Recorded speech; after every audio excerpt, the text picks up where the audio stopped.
Hello, I'm Brigantia Blackbird of the Blackbird Grimoire.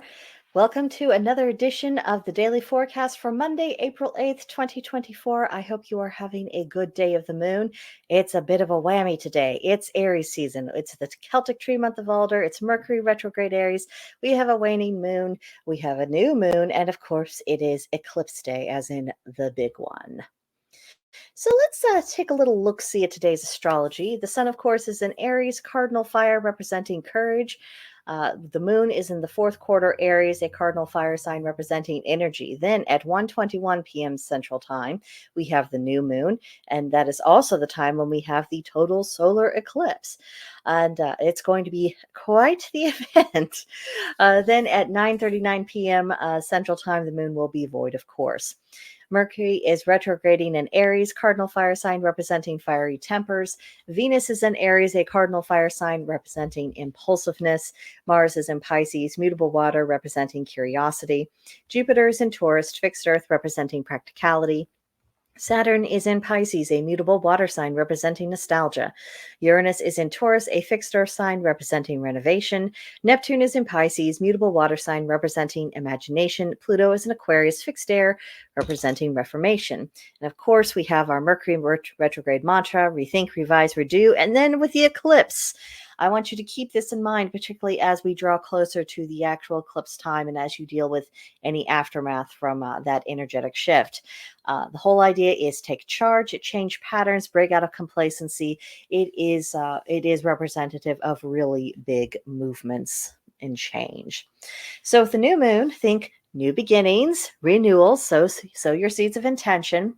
And with the Aries moon, do exercise your courage, do promote yourself and your projects, do make decisions, but don't do things that test your patience, especially as it's eclipse day. Don't get involved in conflict resolution and try your best to avoid the sharp objects. So we've got the new moon in Aries. We've got the sun in Aries. We have the total solar eclipse in Aries. Of course, we have Mercury retrograding in Aries as well. But these things all possess the energy of radical endings, new frontiers, and profound change. So it might feel very overwhelming in the moment, but try to use this metamorphosis to your advantage. And yes, things might change and there might be shifts in your life. There could be happenings. I mean, for many people, the eclipse will just happen. It'll be this really cool thing that occurs, but it's not necessarily going to impact them or their area or their life in any particular way. Some people will get the full whammy of it. And if you do, I mean, it was time for that to happen. Accept what has occurred. Deal with it. Look for opportunities. Even if something goes badly or is not to your liking, look for the opportunity. Look for the medicine that you can be accessing because of this shift of things. And there's so many things that we don't necessarily like how they began, but they can yield good fruit later on down the road. So try to focus upon what you can do with the situation, as opposed to mourning anything that you would have preferred not to change. Now, a very appropriate tarot card for today is the shaman. The shaman, of course, is the walker between the worlds. You might cultivate applying wisdom, accessing ancestral knowledge, and improving your ritual flow. It's one thing to go through a ritual very mechanically. You might be doing it, very correctly, as in a prescribed way or in a manner in which you're accustomed to. But going through the motions and flowing with it very naturally, very organically, those are very different things. So if you can make that process for yourself a bit more organic, I would suggest you work on that today. And of course, the challenge is to begin a new spiritual chapter. It's very interesting. We have our astrology, we have the eclipse, we have our tarot card. It's all, shoving us towards, this whole, things are going to be different now. And you need to focus on that difference. You need to be moving forward. You need to go. You need to not waste time looking back. So I do find it's interesting that we're just getting so consistently whammied with that. Now, today's Celtic triad, it reads three strange things in the world: loving war more than peace, loving excess more than sufficiency, and loving falsehood more than truth. I mean, this almost doesn't require any further comment from me. We probably all feel the wisdom of this instinctively. When it comes to war, fighting when it's necessary, fighting because someone brought it to your doorstep. I mean, you just have to deal with them. That's one thing that just occurs in life. Sometimes you can't reason with people and prevent things from getting to that point, and you just have to deal with it. But if you're going through life looking for conflict, enjoying it, that being what exhilarates you, that sets you up for all manner of disaster, whether it's on your personal level or whether it's a country doing that. Not a good thing, not a good thing. And it's always disastrous. So it is rather startling that so many humans can insist on perpetuating that pattern forward. And then excess. People who just want to chase after more, whatever they have, it's never enough. They could have, anything they want in the world. They have way too much of it, but it doesn't fill the hole. It doesn't satisfy them. They have rejected simple contentment. And especially in these times of economic difficulty, learning to take pleasure in little things, learning to feel gratitude for, the small, simple comforts in our life, or just having the necessities, I think that will serve us much better than a far more materialistic outlook, and being materialistic for its own sake. That really isn't a good thing. I mean, I don't care how much money you have. At the end of the day, I mean, money is something that you got in exchange for a good or service that you provided, and it's a tool. It's not an end in and of itself. It's just, okay, I have this, so what can I do with it now? And that's people lose sight of that. People lose sight of that. And then the matter of falsehood. People who embrace lies, particularly as a lifestyle, politicians, valuing the faking of reality for reasons because they don't want to face truth. It's awful because sooner or later, what is always rises back to the surface. And a lot of things in the past couple of years have started bringing it up to life, questioning old narratives, exposing, the illusions that people have projected around institutions or ways of doing things. And now we're starting to see, like, oh, that was not as advertised at all. It always comes back to light.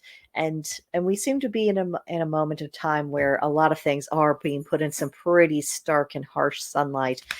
So I think this is a time for us to also shed our own personal illusions, embrace what is, and just go through life a little bit more honestly and a little bit more objectively on a lot more solid ground. Now, our intention for today magically is protection, which I imagine if people are feeling nervous about the eclipse. And again, I encourage you, do not get yourself into a state of, hand wringing over it.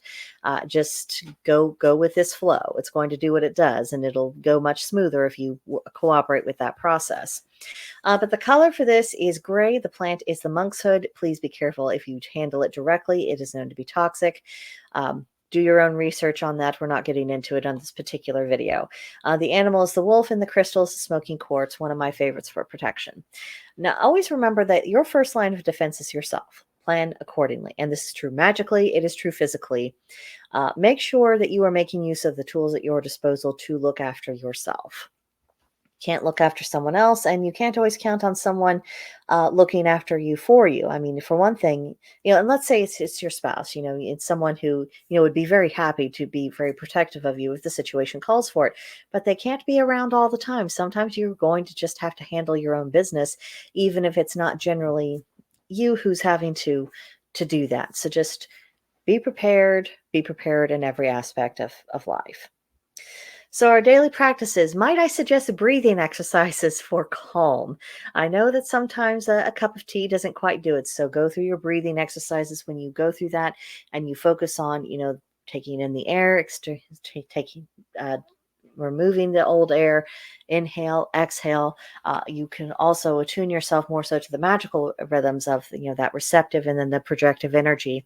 And it just calms you down. It starts tamping down that anxiety, and you can think more clearly. You might consider offering to deities associated with great change. You might even plan to do that during the eclipse itself. That is going to be a very powerful magical moment, and it is what we make of it in the end of it. If you're feeling pretty fidgety, do some kind of exercise. I mean, you dance, lift weights, you do some cardio, go for a walk, whatever it is you need to do, just get some of that excess energy out. Distance yourself from fear mongers. You don't need to be listening to them. You don't need to be dealing with them if you can possibly avoid it. You don't need them inserting that kind of energy into your day. uh, Protect yourself. Just protect yourself from that. And you might decide to read a passage from Sun Tzu's Art of War. It's always very good to review that text from time to time. It has excellent advice about tactics, and it forces you to think about it, about how you can apply this in principle, whether your conflict would be on a literal battlefield, or whether you're in a conflict in the workplace, or in conflict in your marriage, or in conflict within yourself. Learning about how these things take place, learning better tactics to dealing with these things, it just sets us up for success. Now, our fae of the day is Wind Knots. This is titled Wind Fairy by Wings of Fantasy, and you can find them on Wings of Fantasy at .deviantart.com. And the journal prompt is, what would you do to appease a wind knot if one decided to blow up some chaos in your midst? Because I have a feeling that today we might have a little bit more activity from the wind knot fairies, just because of how everything is shaping up and coming into alignment. And before I let you go, rest assured, whatever you unfolds today, you will be okay. Things will be okay. No matter what occurs, no matter how dire it might seem, no matter how undesirable or how ill-timed it might be on the surface, you will get through it. Try to approach today with the mindset of a warrior who's taking on a challenge, rather than someone who's frightened and just wringing their hands. Don't wear yourself down. Don't hurt yourself. I mean, that's really what it is. When you're allowing the worry and the anxiety to take over, when you're allowing that mindset to take over your brain, for one thing, you're establishing a very bad pattern that's going to be very difficult to break later on. And for two, is that if anything adverse were to occur, you have already limited your resources mentally, emotionally, perhaps even physically, certainly magically and energetically. You have limited your resources because all of those have already gone to the worry of it. So try to detach yourself from that worry if possible. Try not to think about all the things that might possibly happen. Just think about what you're going to do. Focus upon what you're going to do. Focus upon what is called for in that moment, and you will be better off. So that's what I have for you. If you are in a chance to see the totality of the eclipse today, or pretty nearly to it, I encourage you to get out there. My particular area, I think we're getting about 97%. So I mean, it's not total and absolute, but it's it's pretty close. It's pretty cool. I'm definitely looking forward to it. Not going to. I don't think it's going to happen again, at least here, for another 54 years, if I remember properly. But double check me on that. And short, I'm probably not going to see this again in my lifetime. So it's an occasion. It's a very interesting, cool occasion. So again, just enjoy it, relax. The energy will unfold as it is meant to do. You just have to do your part to meet it. That's all. But I think I'll leave it with you there. I will see you back here tomorrow. Let me know what you think of all of this. I hope it has helped you in some way. You can let me know in the comments section, or you can send me an email at brigantiablackbird@protonmail.com, and I'll chat with you there. But definitely letting you go this time. Have a great day. See you later. Bye.